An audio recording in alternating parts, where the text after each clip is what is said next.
What's up, guys? TheDevildogGamer here, and we're finally reviewing the Modern Warfare 2 campaign. I know I'm a little late to the party. That's because, as a dad, dealing with sick kids and ER visits, life isn't fair sometimes. But we're here, we're getting to it, and I'm finally able to tell you about what I think of the Modern Warfare 2 campaign. Overall, because a lot of you are going to wonder, I did like it. It was different.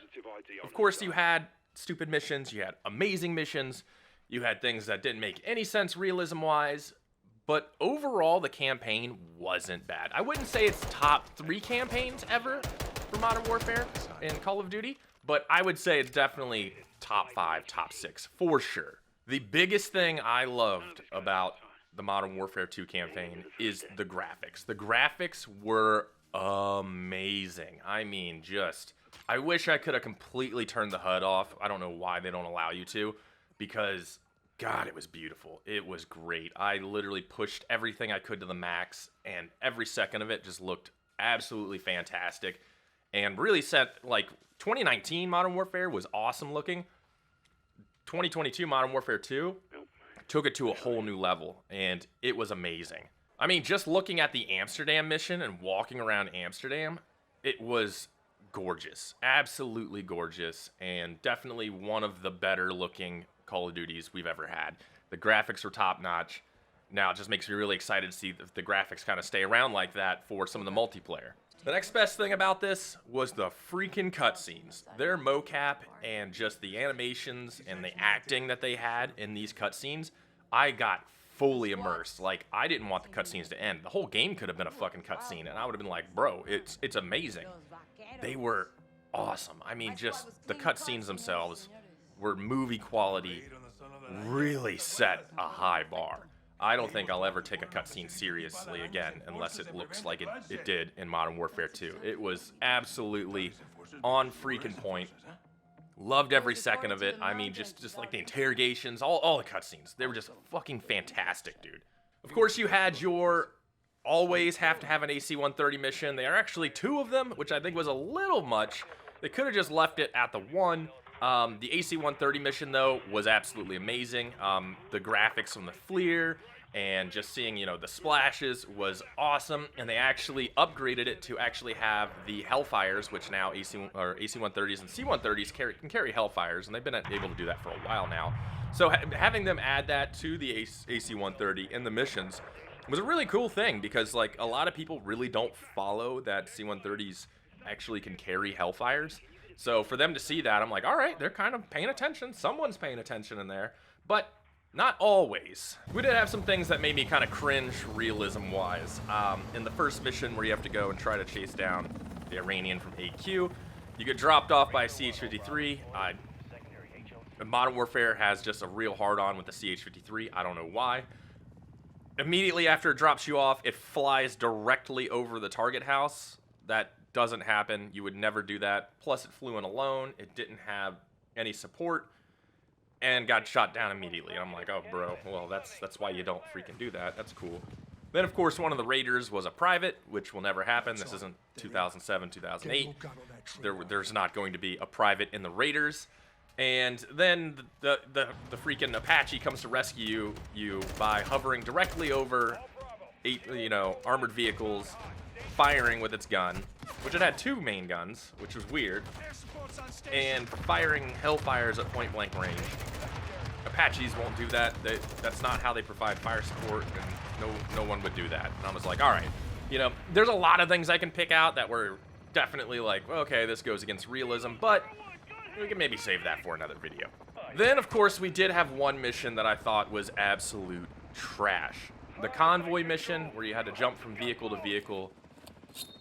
It lasted way too long. This convoy must have been 10 miles long. It was just, had no point and purpose. It was weird. I hated it. I just wanted it to end. It was so freaking stupid. I started getting really, really upset. I was like, dude, this is straight a dog shit mission. One of the most forgettable missions I've ever played in Call of Duty. It was absolutely terrible, and I was getting worried about the end there for a little while. But it wasn't just bad missions. They also started adding tons of armor, like Warzone type armor, to enemies, which was really dumb. I mean, you're dumping full mags into people, and they're not going down. I'm like, bro, saying how body armor works. They come out with Altlins on, and they're just tanking rounds with the Altlin. Anybody with a YouTube can see how bad those Altlins are, and rifles don't matter, and it'll go right through it. And it just seemed like this weird thing that they were trying to do, like, oh, let's make it a little more realistic. And I'm like, sure, okay, but if I'm mag dumping someone in the chest with armor, dude, they're not gonna get up for quite a while. If I'm having like 15 rounds hitting the plate in like 3 seconds, bro, your ass is gonna be down on for a hot minute. Like, you're not getting up for a while. You're gonna be going, Corbin, Doc, I need help, I can't breathe, you know. So that one was kind of dumb. Like when they started adding the armor, I'm like, oh god, it was a little ridiculous. But then you had missions where you had to go out and kind of escape and evade, and craft supplies, which is a little bit of a kind of a teaser for the DMZ, which now I'm excited for. I'm excited to see DMZ mode and see what it comes to. So you have to escape and evade, craft items, and you know, while that mission was annoying and pretty difficult for me, because I'm terrible at stealth stuff. If you've never seen any of my content, I'm absolutely horrible at sneaking around and being stealthy. I thought it was a cool change of pace. It was nice to like break it up a little bit and be able to kind of try something new that didn't totally ruin the game. I thought it was really badass. I feel like they could have just left it at 1 instead of the 1.5 that they kind of did there. But I really liked it. I thought it was a really cool change of pace. They could do an entire mission of you just literally, you know, being a downed pilot and escaping and evading. You know, one of those things where air support comes in to help you, and you see it get shot down, and then you kind of just into the view of the pilot as he's ejecting and stuff like that. That would be a cool little mission. I think that would be pretty badass. They could do a lot with something like that. Now that they have the idea of what they want to do with it, I see them doing that a lot more and kind of branching out and trying different little game modes. Now, when they first described this, they described it as being a dark Call of Duty. Modern Warfare 2019 had some pretty dark moments, you know, obviously, you know, breaching the house, the flat, and things like that. It was, you know, the child screaming. It was pretty psychologically fucked up. And they said this game was going to be like Sicario. Sicario was a really dark movie, and, you know, this was going to be a dark one. I didn't think it was. I think it was kind of tame. Yeah, it had the kind of Sicario elements, the cartel, things like that. But other than that, I don't think it really lived up to being how dark and, you know, Sicario-like, you know, it was. Like they were saying it was going to be. They could have gone pretty hardcore with this. I feel like they kind of definitely skimped out on some of that stuff to kind of tell, like, more of an overall story, the storyline of MW2, and trying to get the Shepard stuff in there and the Shadow Company.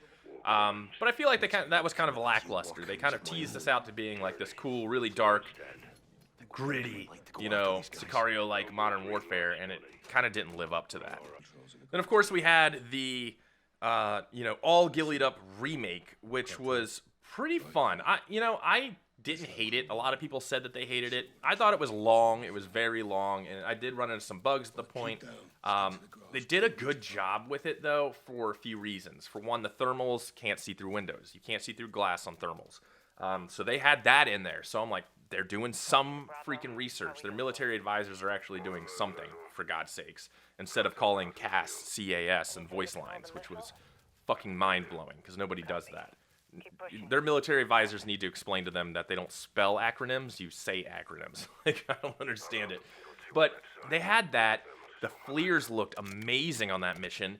And then you had the IR NVGs, like with the the thermal overlays, on a freaking hybrid site, which is technology we don't have right now. We have them for night vision goggles. Like, any of you with enough money can get night vision with a thermal overlay. You know, it just costs money. Having that in an optic, like a holo with a freaking hybrid, you know, magnifier, don't have that yet. But it was cool as shit. I really liked it. I kind of hope we get it in multiplayer, because that would be freaking dope as hell. But that mission itself was pretty cool. I did like it. You know, a lot of people hated it, but I liked it a lot. I definitely think this was a really good Call of Duty campaign. I don't think it was, you know, you have some companies, especially these freaking online reviewers, that are giving it trash reviews because of the border mission and fucking, you know, social justice crap, which is fucking, okay, you know, whatever, fuck them. Like, these blue hairs are ruining everything, I gotta tell you. But I think overall, it didn't really fuck too much stuff up realism-wise to a normal Call of Duty game. It had great graphics, awesome campaign, like, you know, the campaign cinematics. The weapons were really nice, gunplay was nice, a few shitty missions, but there were a few really outside-the-box missions that I liked. I liked that they tried more outside-the-box stuff. I wish the campaign was longer. I wish the AC-130 was only down to one mission. But I think overall, it was pretty good, man. I really enjoyed it. If you were on the fence of doing the campaign, I definitely say do it. Do it alone for the graphics and the outside-the-box missions and the cinematics alone. It was absolutely awesome. I liked it. Super hyped for the multiplayer of this. I haven't been hyped for a multiplayer Call of Duty in a whole long-ass time, but man, I gotta tell you, super ready for this thing to come out. So I hope you guys enjoyed the review. Let me know your questions, comments, concerns, and I'll talk to you guys later. Peace.